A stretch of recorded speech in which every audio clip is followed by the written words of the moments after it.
Welcome to another edition of Story Nights.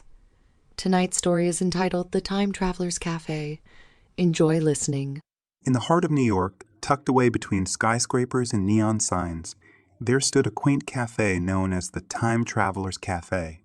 It wasn't your ordinary coffee shop. It was a place where time itself seemed to warp and weave around you. As the story goes, the cafe was founded by a mysterious individual known simply as Eli. Rumor had it that Eli had stumbled upon an ancient and enchanted pocket watch, a watch that held the power to transport its possessor through time. One chilly evening, I found myself drawn to the cafe's unassuming exterior. The allure of the place was irresistible, as if destiny itself had led me to its doorstep. As I stepped inside, I was greeted by the comforting aroma of freshly brewed coffee and the gentle hum of conversation. The decor was a charming mix of vintage and modern, with antique clocks adorning the walls, each set to a different time zone. But the centerpiece was the grand, ornate pocket watch displayed under a glass dome atop the counter, the fabled time-traveling watch. I couldn't resist the temptation to strike up a conversation with Eli, the cafe's enigmatic owner. As we chatted over steaming cups of coffee, Eli shared the cafe's secret.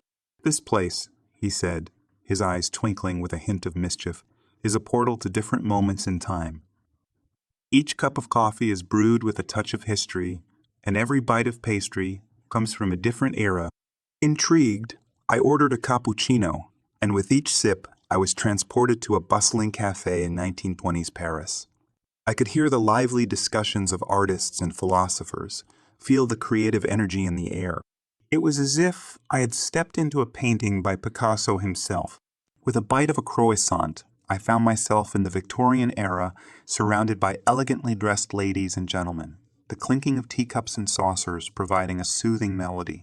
As the hours passed, I explored countless moments in history, from the vibrant jazz clubs of the 1950s to the tranquil Zen gardens of ancient Japan.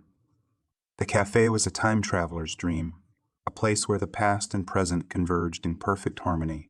But as the day waned and I reluctantly prepared to leave, Eli shared a final secret.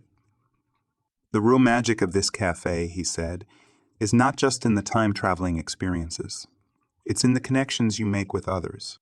And indeed, I had formed friendships with fellow patrons, sharing stories and laughter over shared cups of coffee.